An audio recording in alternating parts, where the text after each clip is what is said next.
हम तो समझे थे कि तुम जंगबाजों की तरह जंग लड़ोगे, लेकिन तुम तो एक घटिया किस्म के भगौड़े प्यादे निकले। अधूरे में ही हथियार डाल दिए। प्रलयनाथ कभी कोई जंग अधूरी नहीं लड़ता ब्रिगेडियर। देखना चाहते हो? यही 1500 की नौकरी करने वाला एक दिन तुझे 150 का कफन पहनाएगा प्रलयनाथ। आज से तू उल्टी गिनती गिनना शुरू कर दे। जिस दिन भी मुझे तेरे खिलाफ एक भी सबूत मिला ना, तुझे ऐसी मौत मारूंगा कि तेरी पापी आत्मा अगले 7 जन्म तक किसी दूसरे शरीर में घुसने के पहले कांप उठेगी। अबे चुप! एक लफ्ज भी आगे बोला तो भून के रख दूंगा। तू मारेगा मुझे?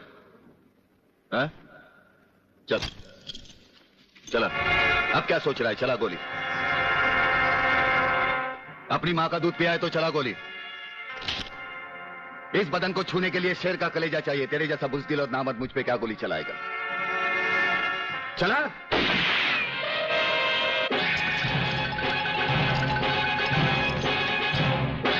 पुलिस अफसर पर गोली चलाने के जुर्म में मैं तुझे गिरफ्तार करता हूं। प्रलयनाथ जरा भी हिले तो इसकी खोपड़ी खोल दूंगा।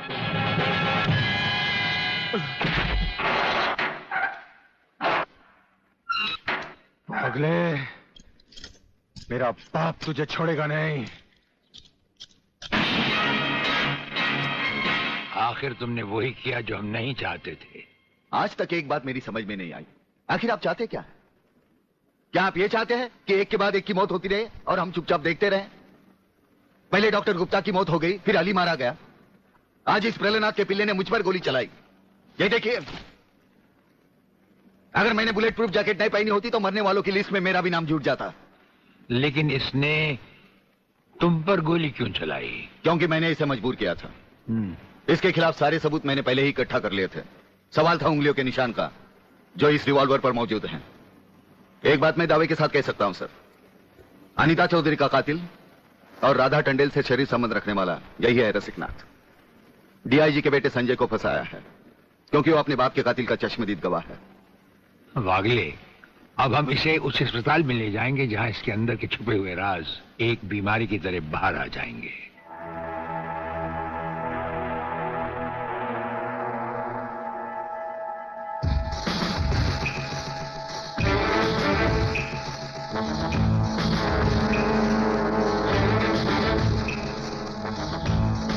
जो दुश्मन यहां बांधा गया, समझो उसकी अर्थी उठ गई। हमारा ये हथियार आग उगलता है। जो कुछ हमने पूछा, अगर उसका जवाब तुमने सच सच नहीं दिया तो ये हथियार तुम्हें जला डालेगा।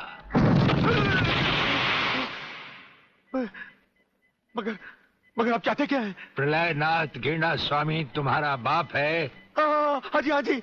और अब वही इस देश को खत्म करने की तैयारियां कर रहा है। हाँ जी, बिल्कुल। हाँ, मुझे माफ कर दो, मुझे जाने दो। नहीं नहीं नहीं, मैं बताता हूँ, मैं सब बताता हूँ। मेरे बाप का अगला प्लान क्या है? मुझे छोड़ दो। हाँ, मुझे मेरे बाप से कोई लेना देना नहीं है। मैं तो उसको जानता भी नहीं हूँ। मेरे बाप का अगला प्लान है कि प्रोफेसर खुराना को किडनैप करने वाला है। फ्रेंड्स, मिसाइल की सबसे इंपॉर्टेंट चीज है ये, इसे मिसाइल फ्यूज कंडक्टर कहते हैं।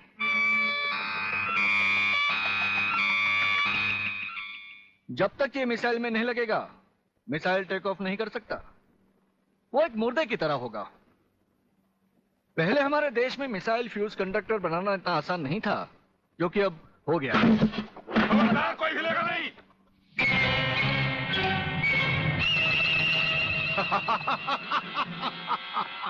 कौन हो तुम? सवाल मत करो, सिर्फ काम की बात सुनो।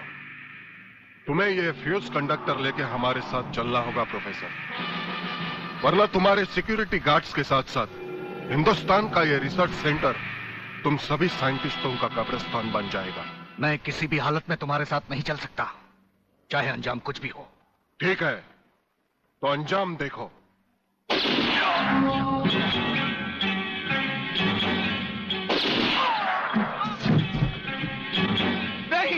नहीं, ये इस देश के भविष्य है। इन्हें मत मारो प्लीज। मैं तुम्हारे साथ चलने के लिए तैयार हूं। तुम अकेले नहीं, फ्यूज कंडक्टर भी तुम्हारे साथ चाहिए।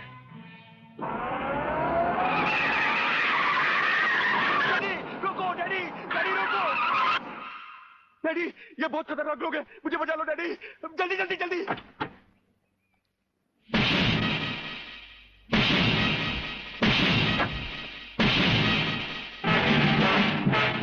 प्रलयनाथ, वो रहा तुम्हारा कबूतर बेटा, और उसके गले में है जला देने वाला बम।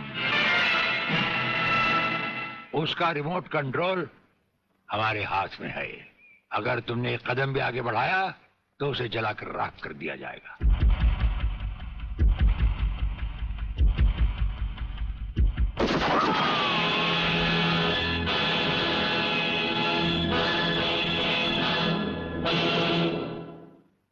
काफी हो गया, ये तमाशा बंद करो प्रलयनाथ। हाँ हाँ डैडी, आप वो ही करिए जो ये कहते हैं, वरना ये लोग बहुत खतरनाक लोग हैं, मुझे मार डालेंगे। क्या चाहते हो तुम? क्या मजेदार सवाल किया है तुमने, समझे नहीं। प्रोफेसर खुराना को वापस करो और अपने इस कबूतर बेटे को यहां से लेकर रफू चक्कर हो जाओ।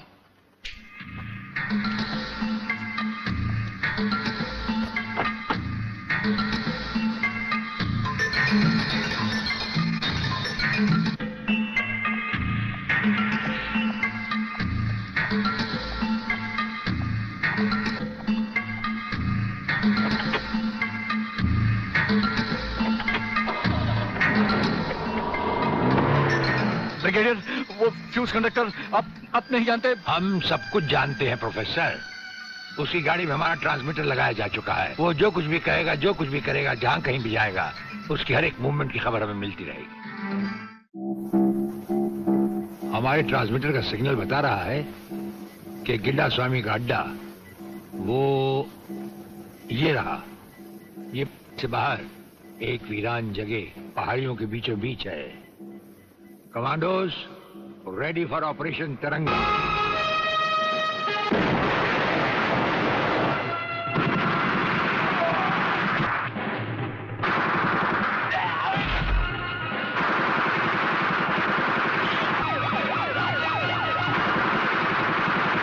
Underground guards ready for attack.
अपने भड़वों से कह दो कि हथियार फेंक दे। जरा भी हरकत की तो चिथड़े उड़ा दूंगा।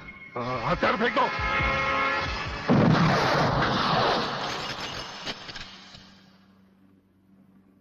हम तो समझे थे कि तुम जंगबाजों की तरह जंग लड़ोगे, लेकिन तुम तो एक घटिया किस्म के भगौड़े प्यादे निकले। अधूरे में ही हथियार डाल दिए। प्रलयनाथ कभी कोई जंग अधूरी नहीं लड़ता ब्रिगेडियर। देखना चाहते हो तो देखो।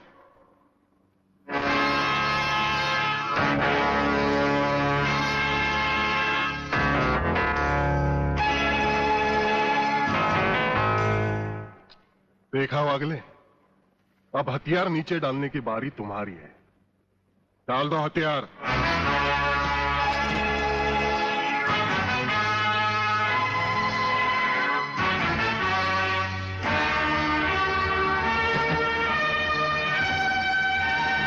ब्रिगेडियर, हथियार नीचे डाल दो।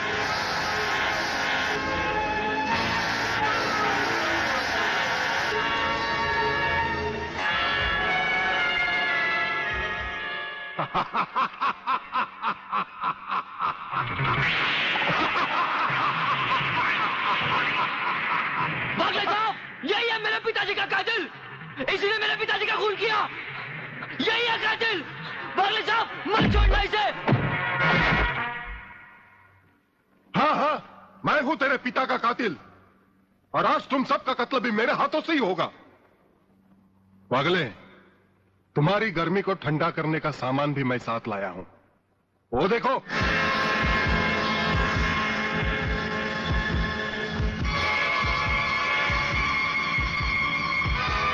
खबरदार अपनी जगह से हिलने की कोशिश की। एक ही बटन दबाऊंगा, सबको राख कर दूंगा। अगर देखना चाहते हो तो ये देखो।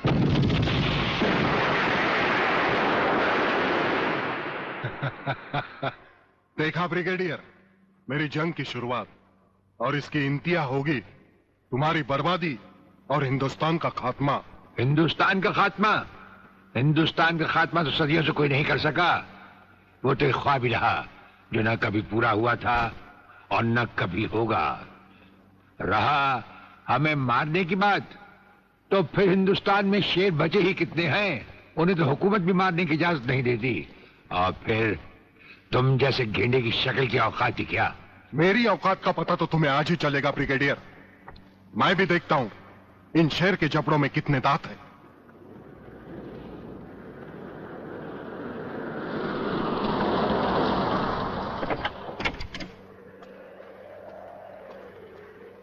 नमस्कार शिवाजीराव वागले। आओ आओ हिजड़े की औलाद आओ, तेरी ही कमी थी। जब तक हमारे देश के हिस्से में तेरे जैसे मंत्री आएंगे ना, हमारे देश का इसी तरह कल्याण होता रहेगा। नमस्ते। वाह प्राणनाथ जी वाह, क्या खूब मिलाई है इन दो देशभक्तों की जोड़ी, जो आज देश के नाम पर एक साथ शहीद हो जाएंगे। कई शहीद होते आए हैं और कई शहीद होते रहेंगे अपनी धरती मां को बचाने के लिए। लेकिन तुम जैसे लोग जो अपने आप को ही नहीं, अपनी मां को भी दौलत की खातिर बेचते आए हैं, और उनका अंजाम एक गुमनाम लाश की तरह होगा जिसे गिद्ध और चीले नोच नोच कर खा जाएंगे। नोच नोच कर तो हमारे आदमी तुम्हें खाएंगे। मैंने फैसला किया है, आज 15 अगस्त के दिन मैं इस देश को बर्बाद कर दूंगा। आज वो दिन हमारे और तुम्हारे सामने है। ध्वजारोहण को अब सिर्फ 24 मिनट बाकी है, और 25वें मिनट में क्या होगा वो तुम सब अपनी आंखों से देखना। प्रलय 1 आउट, रेडी फॉर टारगेट।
देखा ब्रिगेडियर, ये है मेरी जंग की शुरुआत। अब तुम सबके सामने ये मेरे तीनों मिसाइल्स ईस्ट, वेस्ट और नॉर्थ कमांड को खत्म करेंगे, और हिंदुस्तान पर विदेशी हुकूमत का झंडा लहराएगा। और इस देश की बर्बादी तुम सब अपनी आंखों से देखोगे। ये देखो।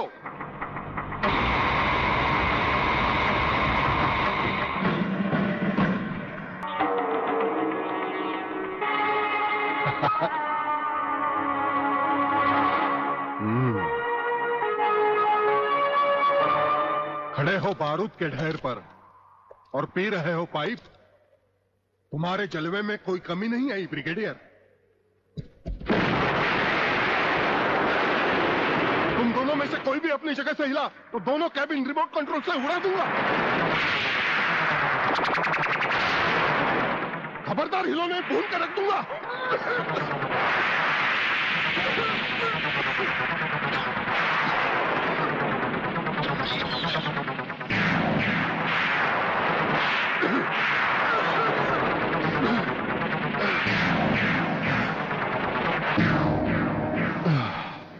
ये तो हमारे एक छोटे से पीने वाले पाइप का कमाल था। अगर कहीं भूले से हमारे इस रुमाल को हाथ लगा बैठते तो जलकर राख हो जाते गेंडा स्वामी। जलकर राख कौन होगा, इस बात का पता तुम्हें अभी चल जाएगा ब्रिगेडियर। प्रलय 1 स्टार्ट।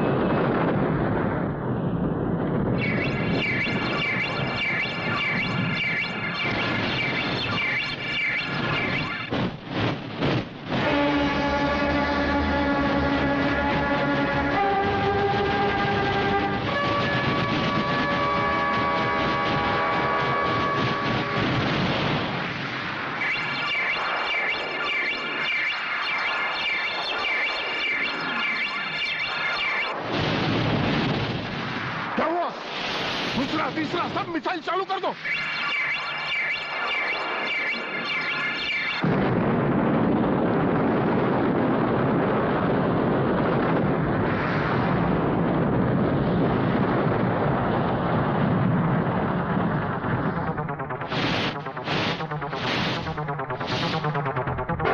प्रलयनाथ जी, मैं पूरी कोशिश कर रहा हूं, लेकिन पता नहीं क्यों एक भी मिसाइल टेक ऑफ नहीं हो रहा। गार्ड्स, इसका टेक ऑफ कर दो। हमारा वो पाइप डायनामाइट से भरा हुआ था। हम जानते थे कि तुम कभी ना कभी हमारे हाथ से छीन कर उसे फेंकोगे। उसी के धुएं की आग लेकर हमने तुम्हारे सब मिसाइल के फ्यूज कंडक्टर निकाल लिए हैं। गेंडा स्वामी, फ्यूज कंडक्टर, अब तुम्हारे मिसाइल में सिर्फ धुआं रह गया और कुछ भी नहीं। बाकी बचे तुम। गेंडा स्वामी, उसे तो हम निपट लेंगे। भून डालो इसे।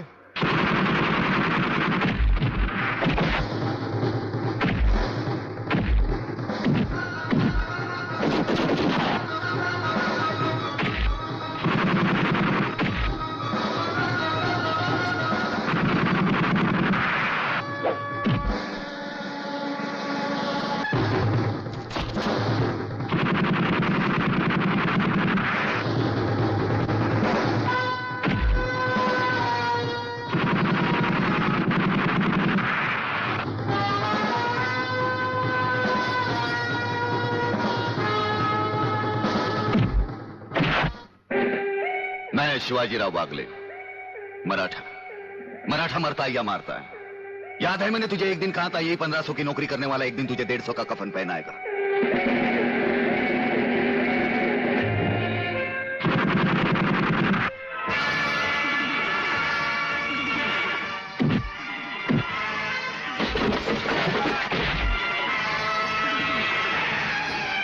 भाग रहे हो जानी? प्रधानमंत्री का ख्वाब देखने वाले मंत्री ब्रिगेडियर का सलाम नहीं लोगे? नहीं, मुझे मत मारो, मुझे मत मारो। तुम जैसा गद्दार और कहता है मुझे